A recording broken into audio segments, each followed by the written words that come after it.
Hey everyone, welcome back to Miss English Channel.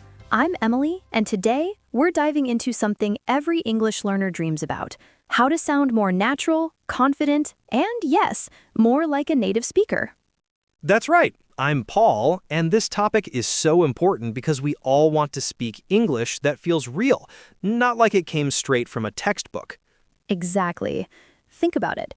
When you meet someone new, you want to sound friendly, relaxed, and easy to talk to. But sometimes learners focus so much on grammar that they forget the emotion and rhythm behind the words. And that rhythm, the tone, those tiny details, that's what makes English sound alive. So today, we'll explore how to make your English flow naturally, just like native speakers do in real life. Before we start, take a moment to think. Why are you learning English? Maybe for work, travel, or connection. Whatever your reason, this lesson will bring you one step closer to your goal. Let's begin with greetings, the very first words we say each day, but often the most misunderstood. Yes, many learners still start with, "Hello, how are you? I'm fine, thank you." It's polite, but not how people really speak. In daily life, people say things like, "Hey, how's it going?" Or "What's up?" Or just "Morning." These sound light, friendly, and real. For example, you walk into your office and see a coworker. Instead of saying, "Good morning, how are you today?" you could say, "Hey, how's your day going?" Or, "All good?" That's the difference. It's not about perfect grammar, it's about sounding relaxed and confident. Let's try a short example. "Hey, Paul, what's up?" Not much, Emily. Just finishing my coffee. You? "Same here. Getting ready for a busy day." Nice. Catch you later. See how natural that feels? Short, easy, and friendly, just like real life. And here's something powerful. When you speak like this, people feel comfortable around you. Exactly. You stop sounding like a textbook and start sounding human. It's all about rhythm, tone, and confidence, not perfection. Let's talk about small talk, those little moments when you chat about the weather, your plans, or something you notice. Small talk is the glue of every conversation. It might seem simple, but it builds real connection. You can say things like, "Looks like it might rain today," or "That coffee smells great." Those little comments show you're paying attention. They open the door to a longer chat. Let's try it. "Hey, Paul, did you see the sky today? Looks like rain." Yeah, I know. I forgot my umbrella again. Same here. We never learn, do we? Guess not. That's how people really talk. Short, warm, and honest. And from simple chats like that, friendships are born. Now, here's a good tip. When someone asks, "How are you?" you don't always need to say, "I'm fine." You can say, pretty good, not bad, or even just surviving. It sounds more natural and real. Exactly. Real English isn't perfect, it's emotional. Let's do another example. Hey, Emily, how's your week been? Busy, but good. You? Same here, just counting down to the weekend. Ha, aren't we all? See? That's real conversation. Light, human, and natural. And here's the secret. Native speakers love when learners speak naturally. It shows confidence, not fear. Even if your grammar isn't perfect, the way you connect matters more. Now let's talk about open questions. They help keep a conversation alive. Right. Instead of asking yes or no, ask something open. For example, what did you think about the movie? Instead of, did you like the movie? Exactly. You can also ask, "What do you usually do on weekends?" Or, "How did you get into your job?" Open questions make people talk more, and that's how you sound like a native, by being curious. Let's try one. "Hey, Paul, how was your weekend?" It was nice. I went hiking with friends. "Oh, really? Where did you go?" Just a small mountain near the city. It was beautiful. That's a real-life conversation. Easy, calm, and flowing. And when you listen, don't forget to react. You can say, "That's awesome," or "No way." Let's do one. I saw a shooting star last night. No way! Did you make a wish? Of course I did, but I can't tell you or it won't come true. Classic. See how emotion brings life to the words? Exactly. That's the heart of natural English: rhythm, emotion, and connection. Before we close, let's review what we learned today. You discovered how to greet casually, start small talk, ask open questions, and respond naturally. And remember, don't try to sound perfect, try to sound real. Every time you speak with confidence, even if it's just a few words, you're growing. So here's your challenge. Use one new phrase today, maybe at work, school, or your favorite cafe. And when you do, notice how people smile. That's the power of natural English. Beautiful. In the next part, we'll explore pronunciation and rhythm, the secret music behind natural English. Can't wait. Remember to subscribe and stay with us. We'll keep guiding you step by step. Thanks for listening. What's one new phrase you'll try today? Tell us in the comments below. Welcome back, everyone. I'm Emily, and this is Miss English Channel. In today's lesson, we're talking about something that can completely change the way you sound: pronunciation and rhythm, the real music of English. That's right. I'm Paul, and this part is one of my favorites, because once you understand the rhythm of English, everything starts to feel smoother, almost like a song. Exactly. Many learners focus only on grammar and vocabulary, but forget that the way you say words, your rhythm, stress, and tone changes everything. When you listen to native speakers, it might sound fast or even confusing, right? But actually, it's not about speed, it's about connection between sounds. Yes, English words love to link arms. They connect together. So instead of sounding like single words, they become one flowing sentence. Let's start with rhythm. Every language has a beat, and English is no different. Some words are strong, others are soft and quick. For example, say this sentence: I want to go to the store. The stressed words are I, want, go, and store. The small words to and the are lighter. So instead of I want to go to the store, it becomes I want to go to the store. Hear the rhythm? It flows like a melody. That's right. It's not about speaking fast. It's about moving smoothly from one sound to the next. Let's practice together. I'll say it slowly, then naturally. First, I am going to eat. Now listen to how it sounds in real life. I'm gonna eat. Exactly. The sounds connect. Going to becomes gonna. And it's not wrong, it's everyday English. Let's try another one. I want to go home. In real conversation, that becomes I want to go home. Perfect.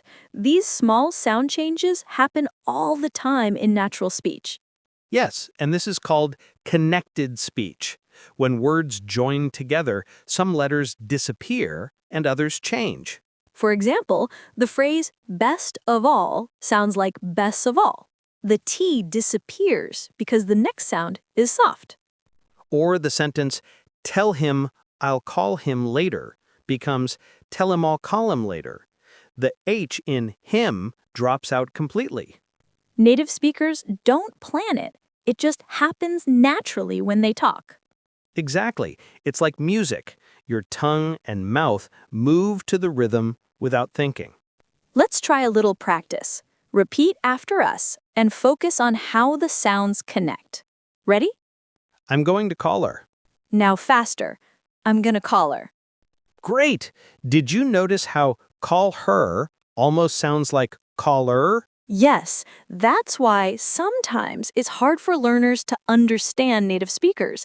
The words blend together. Exactly. They're not really speaking fast, they're just connecting. You don't need to use every shortcut, but listening for them will help you understand English much better. And when you feel ready, try using a few in your own speech. It'll make you sound natural and confident. Now let's talk about intonation, how your voice goes up and down. That's the emotional side of speaking. It shows whether you're asking, answering, or expressing feelings. For example, if you ask a yes or no question like, "Are you coming?" your voice rises at the end. But if you ask an information question like, "Where are you going?" your voice falls at the end. Exactly. And for normal statements, your voice usually falls a little too, like, "I'm going to the store." Practicing this makes your English sound confident, not robotic. Let's try a mini scene using connected speech and intonation. Ready? Sure. Hey, Emily, what you doing this weekend? Not much. Just gonna relax at home. You? I'm thinking of checking out that new cafe. Want to join? Sure. Sounds fun. Let me know what time. Will do. I'll text you later. See? That's exactly how real people talk. Quick, soft, and full of connection. And notice how we said whatcha instead of what are you. That's natural spoken English. Yes. Also, phrases like gonna, wanna, and gotta appear everywhere in real life, in movies, podcasts, even songs. Here's another fun one. Did you eat yet becomes jeet yet. That's right. Jeet yet sounds funny, but it's how people really speak fast. So when you hear something that sounds too quick, try breaking it down. You'll see the hidden words inside. That's such a good trick. Listening carefully to patterns will help you catch meaning faster. Another great exercise is called shadowing. You listen to a native speaker and repeat right after them, copying rhythm and tone. Let's do a mini practice together. Ready? Repeat after us. Give me a second. Give me a second. Did you get my message? Did you get my message? What you want to do tonight? What you want to do tonight? Good. The more you practice this, the easier it gets. And you can even record yourself and listen back. It's a great way to track progress. Don't worry about being perfect. Focus on being clear and confident. Remember, every accent is beautiful. You don't need to hide it. Just make your speech flow. Exactly. Clarity is more important than copying any accent. Before we wrap up this part, let's quickly review what we learned. We practiced rhythm, linking sounds, and connected speech. We also learned how intonation changes meaning. And remember, speak like you're singing softly. Let your English move with emotion. Beautifully said.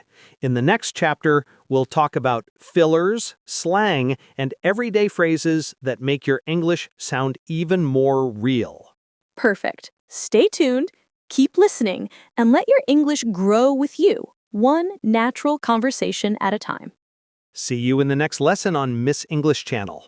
So now, let's get into one of the most interesting parts of natural English: fillers, slang, and those real-life phrases that make native speakers sound effortless. Right. When you listen to native speakers, you'll hear small words like like, you know, or well. They don't mean much, but they make the conversation sound relaxed and real. Exactly. They give you time to think and make your speech sound less robotic. For example, instead of saying, "I went to the store, I bought fruit," you might say, "I went to the store and, bought some fruit." And that sounds much more natural, right? It's softer and more human. Of course. You don't want to use fillers in every sentence, but a few here and there make your English flow smoothly. Let's try a short example. Well, I was thinking we could maybe go for a walk later if the weather's nice. Yeah, actually, that sounds good. I mean, the sky looks clear now, right? Exactly. See how that feels casual and friendly? That's how real conversations work. Not perfect, but full of personality. Another group of words that makes you sound natural is slang. Slang is like the flavor of a language. It changes fast, but it keeps your English alive. That's true. And some slang words are so common that you'll hear them everywhere, like cool, awesome, dude, or no way. Or phrases like, I'm broke, which means you don't have any money. Or that's sick, which means something is amazing. Exactly. Let's try a quick role play using slang. Hey, Emily, do you want to hang out this weekend? Yeah, that sounds awesome. What do you have in mind? There's this new concert downtown. It's supposed to be lit. No way, really? That's sick. Who's playing? A band called The Rockets. They're pretty chill. Dude, I'm in, but I'm kind of broke right now. No worries. I'll get the tickets this time. Thanks. I owe you one. No problem. That's what friends are for. See? That's natural English. It's full of emotion, energy, and connection. Not formal, but friendly and real. And remember, slang changes all the time. Don't stress about learning everything. Just focus on what you hear most often. If you're not sure what something means, just ask. Most people are happy to explain. Another part of natural conversation is real-life phrases. These are expressions you don't find in textbooks, but you hear everywhere. Like, you know what I mean? At the end of the day, by the way, long story short, or to be honest, Exactly. They help you sound thoughtful and keep the conversation flowing. let's try some of them in a short dialogue. Paul, do you think learning slang is important? To be honest, I think it's useful, but you don't have to learn everything at once. Yeah, I agree.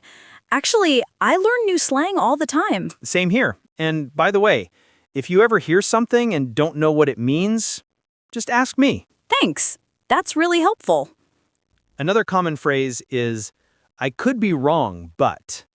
It makes your opinion sound softer and polite. Right. And it's perfect when you want to share an idea without sounding too direct. Let's do one more example.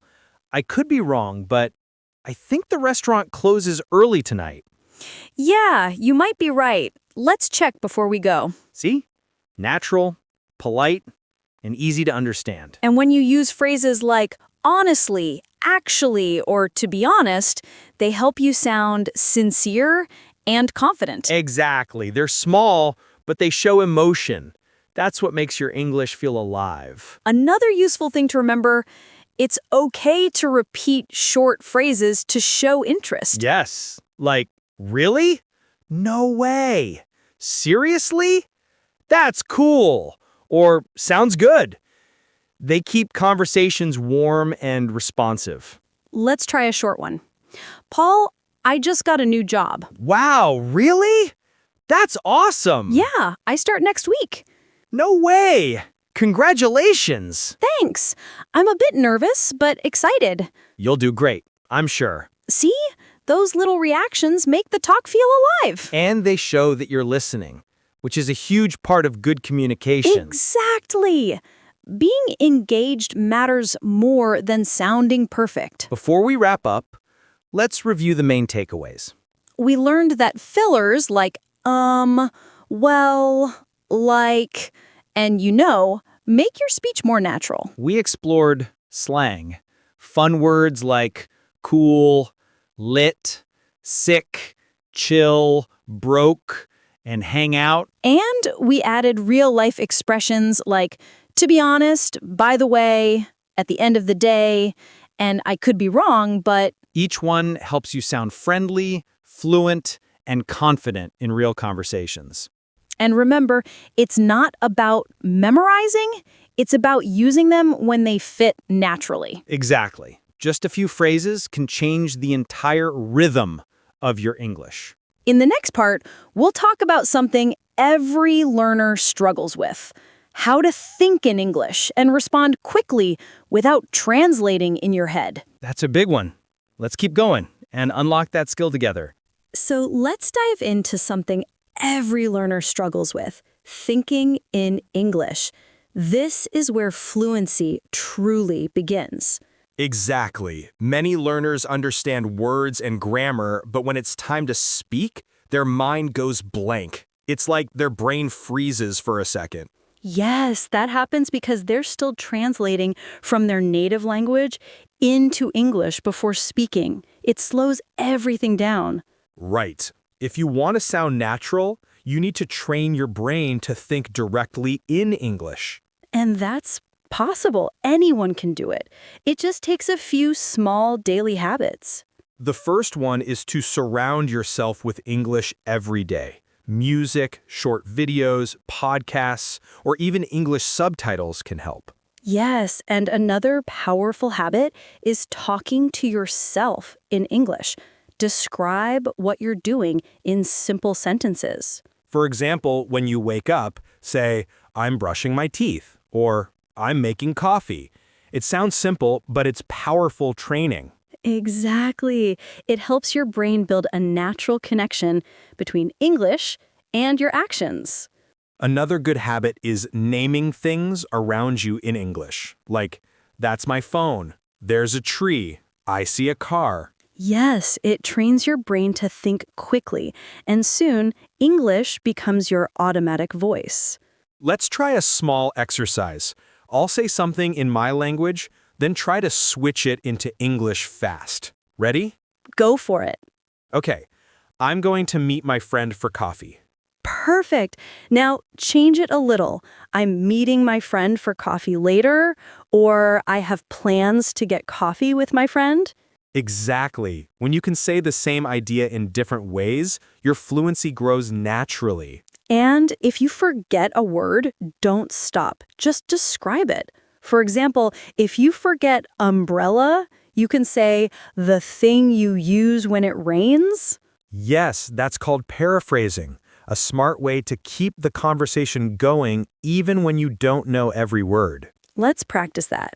Paul, what's the word for the thing you use to cut paper? You mean scissors? Yes. See, that's how you handle forgetting a word, naturally and confidently.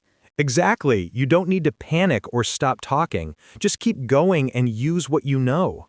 Another way to stay fluent is to prepare some common phrases that you can use in many situations. Like, "Let me think." "That's a good question." Or, "Can you repeat that, please?" These are your go-to helpers when your brain needs a second. Right, and they make you sound polite and confident. Let's do a short role play. I'll ask you some random questions and you answer fast, no translation, okay? Okay, challenge accepted. What did you do last weekend? I went to the park with my family and had a picnic. Nice. What did you eat? We brought sandwiches, fruit, and snacks. Cool. Did you play any games? Yes, we played soccer, and my little brother won. Perfect. See how smooth that sounded? No long pauses, no thinking too much. Exactly. The more you practice, the faster your brain reacts. Another key to thinking in English is learning short response phrases that keep the conversation alive. Yes, phrases like really, that's cool, oh, I see, sounds good, or no way, show emotion and keep the rhythm. Let's do a mini scene. Emily, I just got a new job. Wow, really? That's awesome. Yeah, I start next week. No way, congratulations. Thanks. I'm a little nervous but excited. You'll do great, I'm sure. See? Those short phrases make your reactions sound natural and full of energy. Yes, and they also help you connect emotionally, something learners often forget. Another trick to train your brain is to stop translating and start feeling the meaning. Exactly. Instead of thinking tired means mutt, feel what I'm tired sounds like, your tone, your emotion, your body. Yes, it's about creating a direct link between feeling and language. That's how children learn their first language, through emotion, repetition, and experience. Here's one more tip. When you don't know what to say, use fillers instead of silence. For example, let me think. Or, well, that's interesting. It gives your mind a second to catch up. And that pause feels natural. Even native speakers do it all the time. Absolutely. Nobody speaks perfectly. Real conversation is full of pauses, laughter, and small mistakes. And that's okay. The goal isn't perfection, it's connection. Exactly. The more relaxed you are, the more your brain flows in English. Before we wrap up this part, let's review the main ideas. Train your brain to think in English by surrounding yourself with it daily. Talk to yourself. Name things around you, and practice describing your actions. Use paraphrasing when you forget a word, and prepare go-to phrases like, let me think, or can you repeat that, please? Use short responses, like, really? That's cool. Sounds good. Or, no way, to sound more natural. And most of all, stop translating. Feel the language. Let it live inside you. Beautifully said.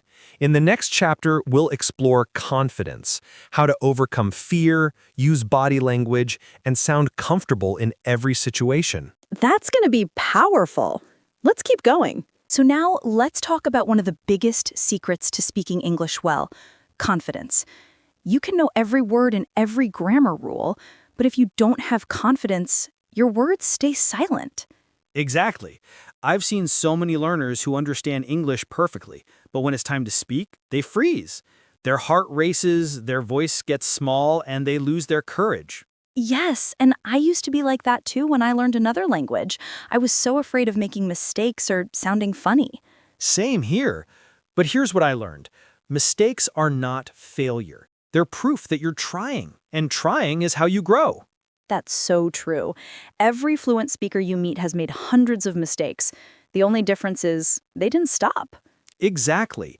Confidence doesn't mean being perfect.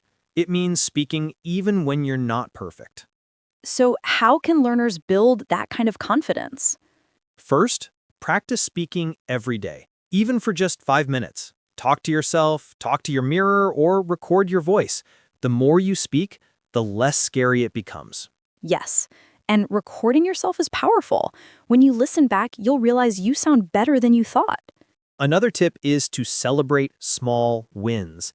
Every time you start a conversation or use a new phrase, that's success. Exactly. Progress is made of little moments, not big leaps. And if you ever feel nervous, take a deep breath. Smile and just start. Smiling changes your energy and makes people feel comfortable. That brings us to another part of natural communication, body language. Yes, body language speaks before your words do. It shows confidence, emotion, and openness.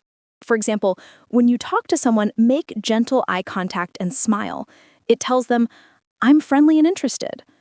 And nodding your head while listening shows attention. It says, I hear you. Even small gestures like moving your hands when you explain something can make your words feel more alive. Exactly. And remember, body language isn't just about movement. It's about energy. Yes, it's the feeling you send through your posture and your tone. If you stand tall, you sound stronger. And if you speak softly but with warmth, people listen more carefully. Here's something interesting. Body language can be different across cultures. That's right. In some countries, people stand close when talking. In others, they like more space. Or in some places, people greet with a handshake, while others prefer a wave or a bow. The best advice is observe first. Watch how people around you act, then follow their rhythm. And if you make a mistake, don't worry.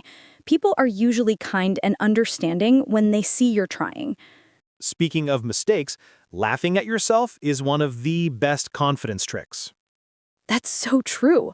Once I tried to order a chicken sand instead of sandwich, and the waiter laughed. I laughed too, and that moment made me feel relaxed. I love that. I once called a cup of tea a cup of tree. Everyone laughed, but it became a funny memory. Exactly. Mistakes can be funny stories, not something to be ashamed of. Another cultural part of English communication is giving and receiving compliments. Yes. In English, people often say things like, nice job, or you look great, or I love your idea. And the polite way to respond is simple. Just say, thank you, or thanks, that's so kind. Let's do a quick example. Paul, I like your shirt today. Thank you, Emily. I appreciate it. You did a great job on your presentation, too. Thanks. I worked hard on it. See how natural that feels? It's small talk, but it builds connection. And that's what confidence is. Connection, not perfection. Exactly. When you focus on connection, people feel your energy and not your mistakes. Another key is to use polite language. It's simple, but it makes you sound kind and professional. For example, instead of saying, "Give me that pen," you can say, "Could I borrow that pen, please?" Or, "Would you mind helping me with this?" These phrases sound soft and respectful. Let's try one, Paul. "Would you mind helping me with my notes?" Not at all. I'd be happy to help. Thank you so much. No problem. That's what teammates are for. See, politeness makes communication smoother and friendlier. And remember, when someone helps you, always say thank you or I really appreciate it. Gratitude builds trust. Exactly. And when you give kindness, you'll receive it back. That's true in every language. So let's review what we've covered about confidence and communication. We learned that mistakes are part of growth. They don't define you. We discovered that smiling, breathing, and body language all show confidence before you even speak. We practiced giving compliments, using polite phrases, and responding with gratitude. And most importantly, we learned that English is not about being perfect. It's about connecting with people. Yes, speak with heart, not fear. Because when your heart leads, your words follow naturally. Beautifully said. In the next part, we'll bring everything together. How to use all these skills to sound truly natural, confident, and authentic in English. Let's keep going. You're doing amazing. Now that we've learned how to greet, connect, think in English, and speak with confidence, it's time to bring everything together. The real secret to sounding natural and authentic in every situation. Exactly. This is where all the pieces fit. Natural English isn't just about pronunciation or vocabulary, it's about rhythm, emotion, and connection all working together. That's right. You can speak correctly and still sound unnatural if your rhythm or tone doesn't match the feeling of the moment. And on the other hand, you can make small grammar mistakes but still sound fluent if your tone feels real and confident. So how do we sound natural? Let's start with one of the most important ideas, flow. Flow means your words move like water, smooth, easy, and connected. You don't rush, but you don't stop too much either. Exactly. To build flow, practice speaking in short sentences with rhythm. For example, I woke up, made coffee, checked my phone. Then try joining them. I woke up, made coffee, and checked my phone. That's how you start to speak with natural pace. Another way to improve flow is to think in sounds, not words. Listen to how people actually say things, the soft parts, the pauses, the music in their voices. Yes, and you can learn a lot from movies or podcasts. Try to copy how native speakers move between ideas. That's shadowing in real life. Here's a fun mini practice. I'll say something naturally, and you repeat after me with the same rhythm. Ready? I'm ready. I didn't sleep much, but I'm feeling good. I didn't sleep much, but I'm feeling good. Nice. See how that feels? You're not reading, you're feeling the sound. Exactly. That's how you grow from speaking English to living English. Now let's talk about emotion. Your voice carries emotion just like your face does. Yes, when you talk about something exciting, let your tone rise. When you talk about something serious, lower your voice a little. Emotion helps people feel what you mean, even if your words are simple. For example, saying, I'm happy is clear, but if you smile and say it warmly, I'm happy, people feel it. Exactly. The emotion becomes part of the message. And this applies in every conversation, at work, with friends, even online. Right, because English isn't just a skill, it's an experience. And you make it come alive when you speak from your heart, not just your memory. Let's try a short real-life scene where all these skills come together. You ready? Let's do it. Hey, Paul, long time no see. How's everything going? Hey, Emily. Pretty good, just busy with work. You? Same here, but I've been trying to practice my English more lately. Nice. Watching shows again? Yeah, and I've started speaking to myself in English too. It really helps with confidence. That's awesome. You sound more natural already. Thanks. I'm trying to use more phrases like sounds good or no worries instead of overthinking grammar. That's the spirit. English is about feeling the moment, not remembering every rule. See how that sounded? No script, no fear, just a real conversation. Exactly. That's what we mean when we say sounding natural. Here's another important part. Knowing when to pause. Silence isn't bad. It gives your listener time to breathe and understand. Right. In fact, native speakers pause a lot. It's part of rhythm, like music with beats. For example, when you say, I think you're right, that little pause adds emotion and realism. Yes, and it makes you sound calm and thoughtful, not nervous or robotic. Another great habit is using transitions, small words that guide your listener through your thoughts. Exactly. Words like actually, anyway, so, well, or by the way connect ideas smoothly. Let's show that in action. Well, I wanted to tell you something funny from yesterday. Oh yeah? What happened? So I was buying coffee, and the barista spelled my name completely wrong. Again. No way. What did they write this time? Emily. No I. I couldn't stop laughing. Classic. You should start using that as your coffee name. Maybe I will. Anyway, that's another example of using small transitions naturally. So, well, anyway. Right.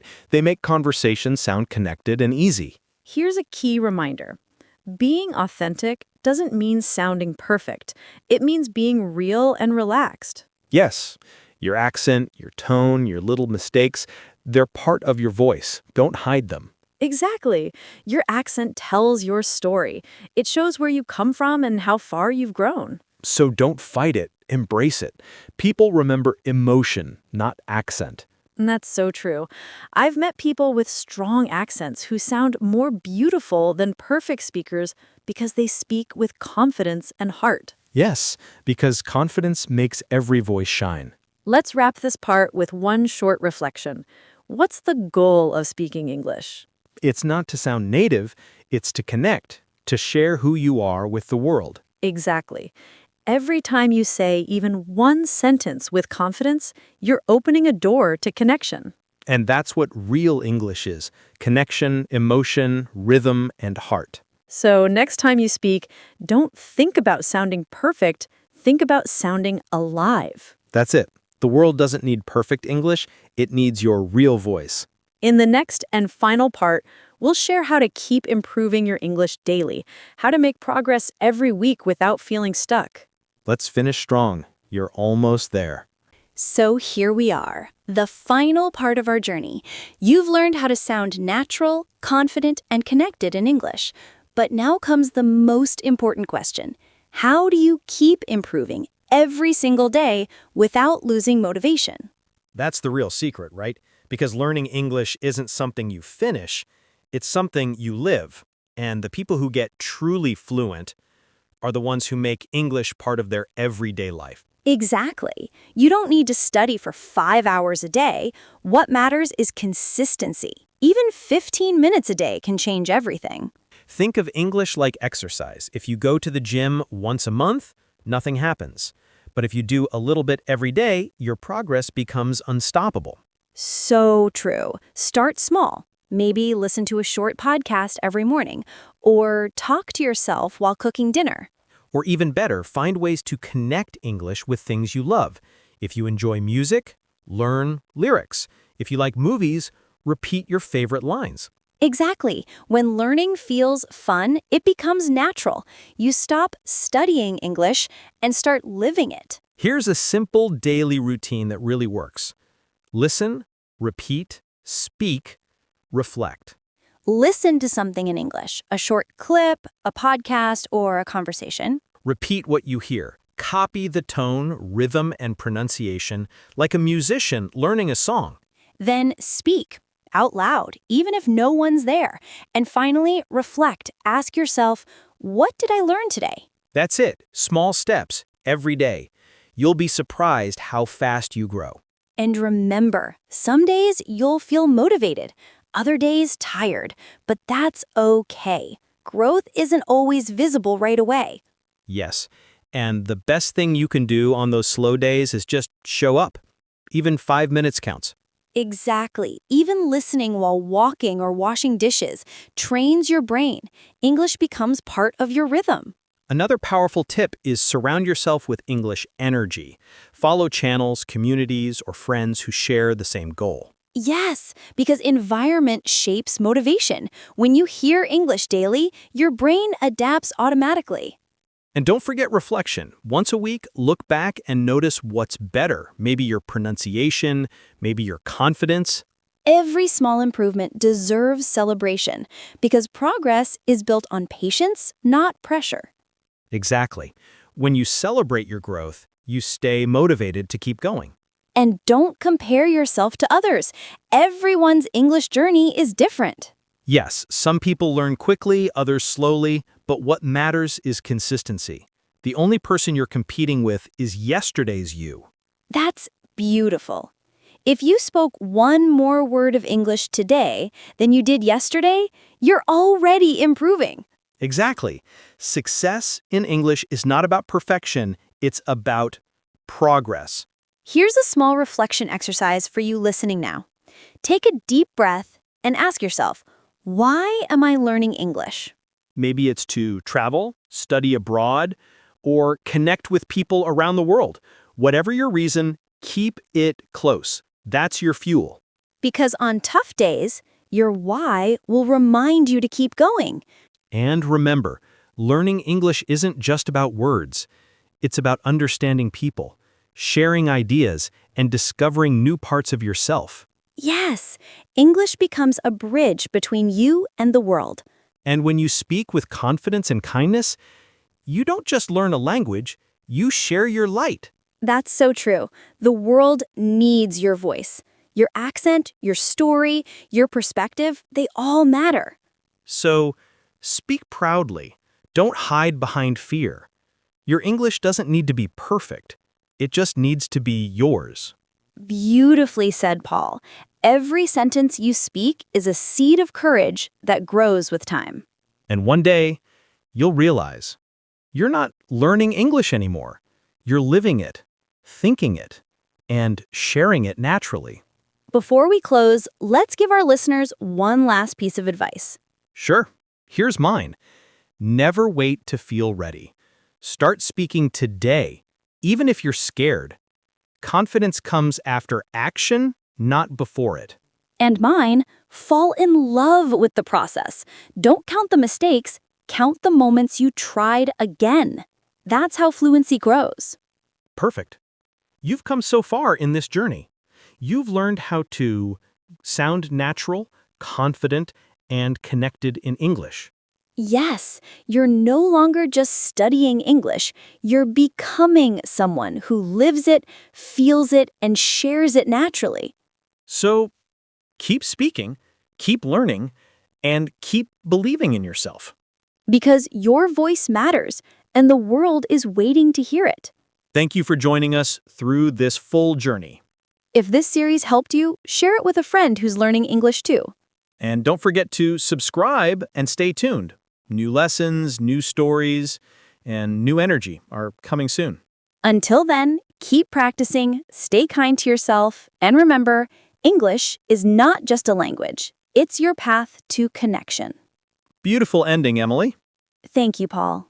And thank you, everyone, for learning with us here on Miss English Channel. Take care, and we'll see you in the next episode. Keep shining, keep speaking, and keep believing in yourself. Bye for now.